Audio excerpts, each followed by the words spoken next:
What's up, guys? This is Boss Driver. Today we're going to do some formation flying in X-Plane 12. We're going to see how that goes and see if it compares to X-Plane 11. I know they took away the air refueling from X-Plane 11, so that's kind of unfortunate. It was fun to try to do the air refueling, but we're going to try their stock setup with the formation flying in X-Plane 12. And we'll see if we can do some formation flying with some of the AI aircraft and see if we can have some fun with it. Let's do it. Let's try it with the F4 Phantom. Make sure we got all our default armament, weight and balance. That's fine. Customize, special starts, formation flying, confirm. Start new flight. We are paused in the F4 Phantom, one of my favorite planes. Love it. It's like a tank. He's flying about 430, maybe 440 knots. Let's go catch up to him there.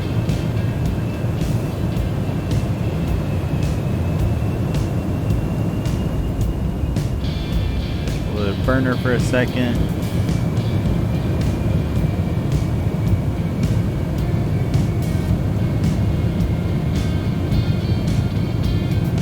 Maybe he's doing about 450 knots. Looks like he's fully armed and looks like he's nice and stable now. That's good. I think we take it to a cockpit view so we can pan around and see him. All right. Formation in the F4 Phantom.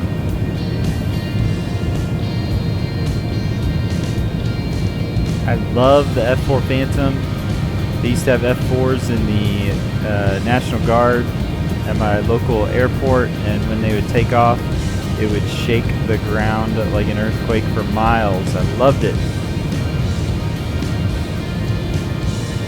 Alright, looks like we're in a nice formation. If you've never done any formation flying before, there's a few basics that they'll teach you in military formation flying, and one of the first things is stack, line, and spacing. Stack is your vertical position relative to your lead. Line is forward and aft, and then spacing is how far away from him you are, and you want to fly your formation position in that priority order: stack, line, and spacing. So if we're out of position, make sure you correct the stack first, and then line after that, move forward and aft, and then spacing, move in a little bit closer.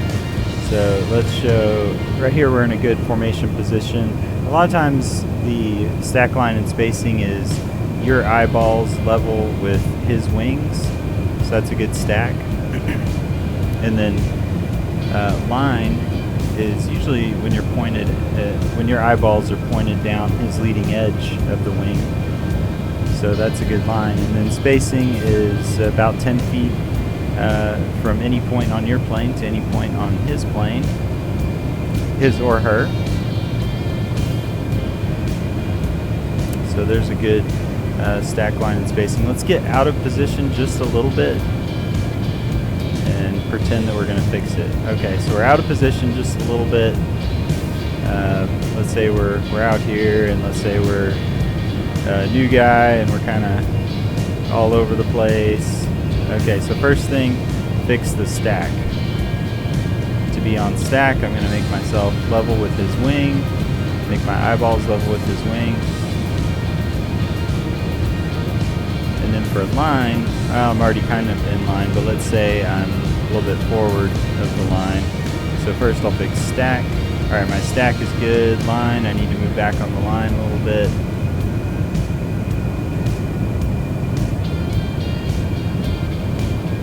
Alright, there's line, and then spacing, I need to move in a little bit. So I need to keep that stack in line and move inward until I'm about 10 feet separation for close formation.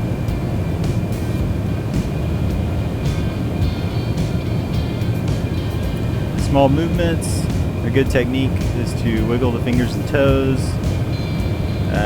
You might be scared to wiggle your fingers and toes in tight formation because you don't want to lose control of the plane, but it actually helps.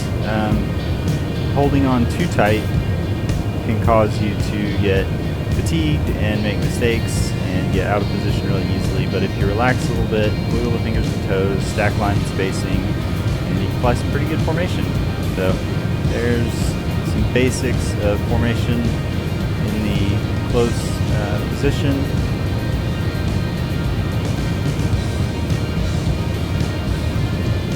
Alright, we can do a close trail, which would be right underneath and behind him, as if we were going to refuel from him. Just move into position, small movements. You're right behind him. I believe there's a legendary story with the F-4 Phantoms called Pardo's Push. If I'm saying that wrong, then you can correct me on it, but go look it up. Pardo's Push, Vietnam. If you know anything about that F-4 Phantom, you probably already know about this, where his wingman ran out of gas or otherwise was disabled in flight, but he could still glide. And in Vietnam, and to get his wingman back across enemy lines so that he could be in a safe position to bail out, he had his wingman extend the tail hook, like you can see there, and then he pushed on his wingman's tail hook to give him enough glide to get to a safe position to bail out. Craziness. Crazy. I think you can only do that in an F-4 Phantom because the thing is built like a freaking tank. I think if you tried that in I don't know, a lesser of a tank airplane, it might just break things. Alright, so that's a close trail formation, and then we can switch sides on him. Go over to the right side. And get into position with some stack line and spacing. Alright, stack line and spacing. Looking good. Most airplanes will have specific references to look at for being in exact position.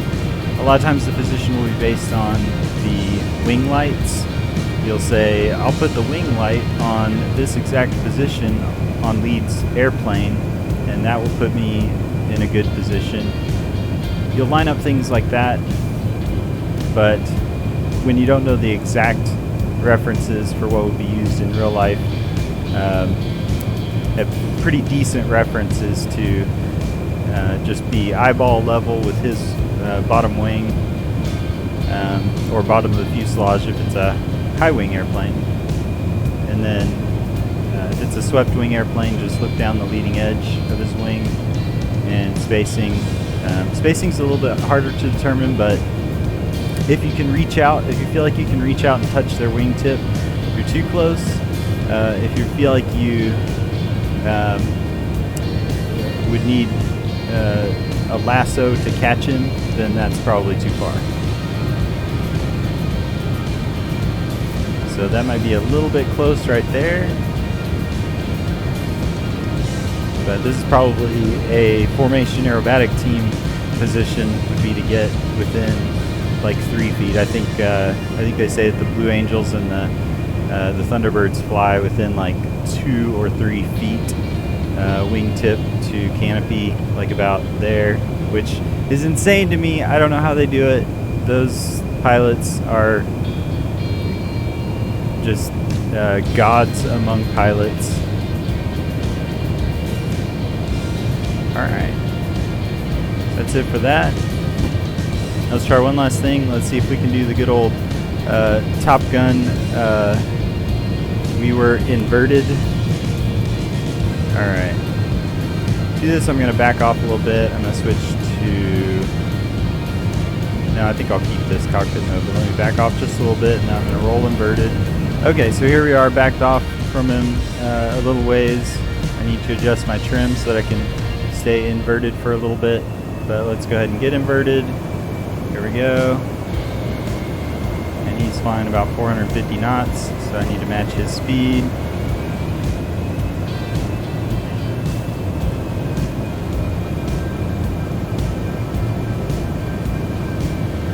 Obviously, this maneuver would be impossible to do when you're dogfighting and maneuvering. I'm sure the Thunderbirds and Blue Angels, when they do a top and bottom formation like this, they are staying extremely stable and not maneuvering. But let's see if we can do it. We're looking up through the ejection handles. Oh, there's BoSS.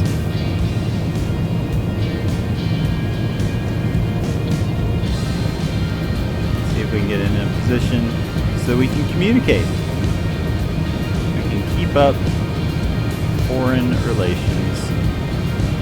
This is my wingman, so it's not really foreign relations. Oh, he's slipping behind. Slid out a little bit. It is almost impossible to tell my normal references and normal idea of my movement when I'm looking directly up through the canopy like this. It's probably way easier to just be the guy that's inverted and let the other guy come fly formation up on you.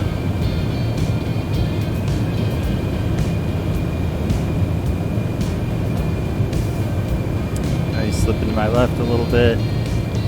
See, I have to do reverse controls because if he slips out to my left, then I have to roll to the right to correct for it.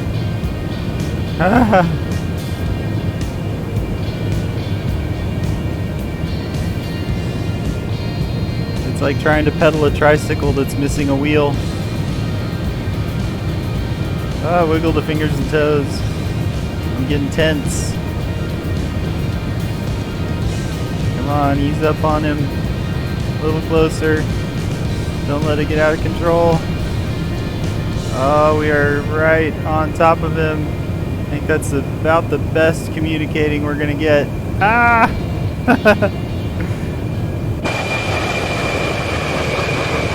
Alright, let's roll out of it. Alright guys, we're here at Chennault International Airport in Louisiana. We're going to try to fly formation and do a formation takeoff with another F4.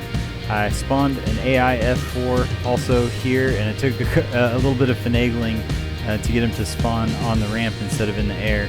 So once he taxis out and lines up for takeoff, then we'll try to do a formation takeoff with him. So let's take a look. Alright guys, the other F4 has started his taxi out, so we're going to taxi out with him. We'll meet him down at the Hammerhead before takeoff. We'll fast forward to get there. Alright guys, here we are taxiing to the Hammerhead for takeoff. There's apparently an airplane in the way. I don't know why that spawned at that parking spot. 3 Victor November. Contact Chennault International Tower. 124.20. Contact Chennault International Tower. Alright, we'll switch over to tower, just like our lead. Chennault International Tower, November 593 Victor November, holding short of runway 33 on Alpha. 3 Victor November, fly heading 330, wind light and variable runway 33, cleared for takeoff. Fly heading 330, runway 33, cleared for takeoff. 3 Victor November. Alright, I'm going to try to stay with him on the takeoff. Normally the lead airplane would only use 90 to 95% power on takeoff, but this game doesn't know that we're doing that, so he's going to go full afterburner. We'll have a little bit of trouble keeping up with him until he comes out of burner right after takeoff, but there he goes into burner. We're straight into burner just like him. He pulls away for a little bit, but he'll come out of burner in just a few seconds after takeoff.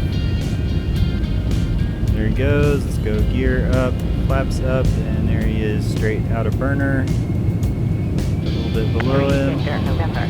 Contact Lake Charles Regional Approach 119.35. Let's get stack line and spacing and get into position.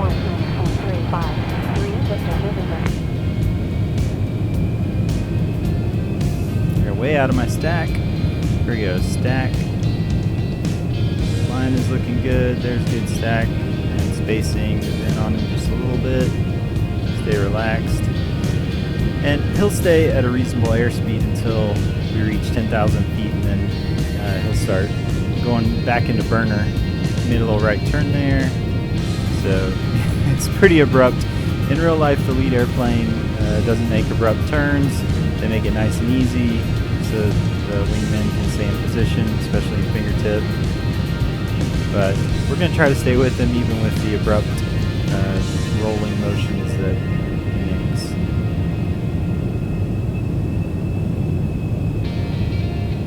Alright, we got decent stack, decent line. I could be in a little bit tighter. I'm anticipating that he's going to roll out here in a few seconds. But we got good position there. He's maintaining about 245, 250 knots. Like I said, once we reach 10,000 feet, he's going to punch it into burner again, so that he can go up to max cruise airspeed. It's probably pretty fast, probably 450, 500 knots. I don't know how high he filed for on his flight plan here. So he's rolling out just a little bit.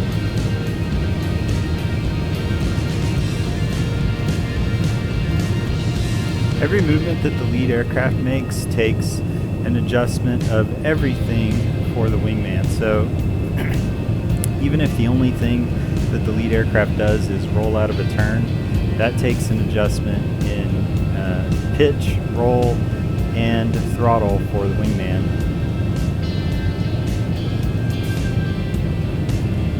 Because the wingman is trying to stay in plane with lead aircraft. There he goes into afterburner. We'll try to stay with him.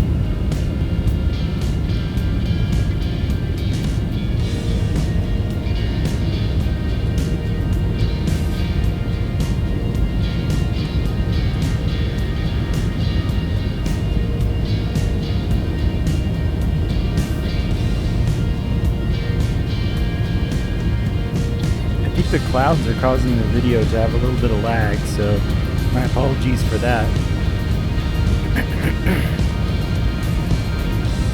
Ooh, he's getting a little bit of pitch oscillation.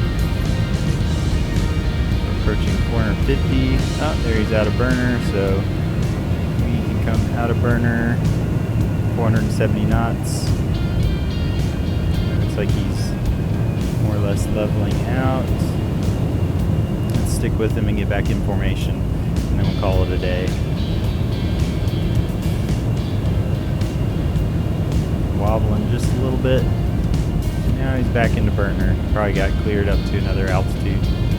Let's see if we can stay in a decent spot.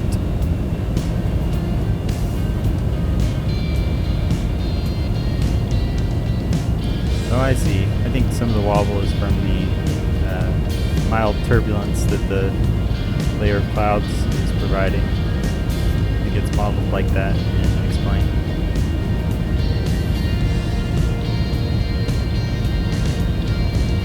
Alright, he's back out of burner. Give me a little, oh, back into burner.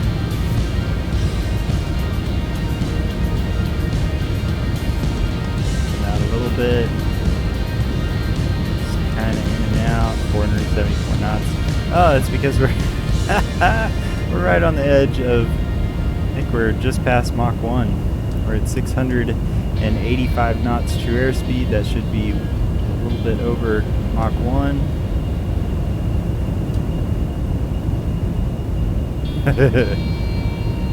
We're doing that good old supersonic departure. No big deal. 700 knots true airspeed. Having to feather in and out of afterburner to stay with him. It's going to be hard to stay with him if he makes sudden movements with the throttle, especially if he comes back on the throttle. Man, he is trying to cruise fast here. I think we will call that a day on this how to fly formation like a boss. The F4 Phantom, an amazing, awesome airplane. It's so cool that we get to fly it here in Flight Simulator. in a flight simulator, like X-Plane. X-Plane does a great job of modeling flight characteristics.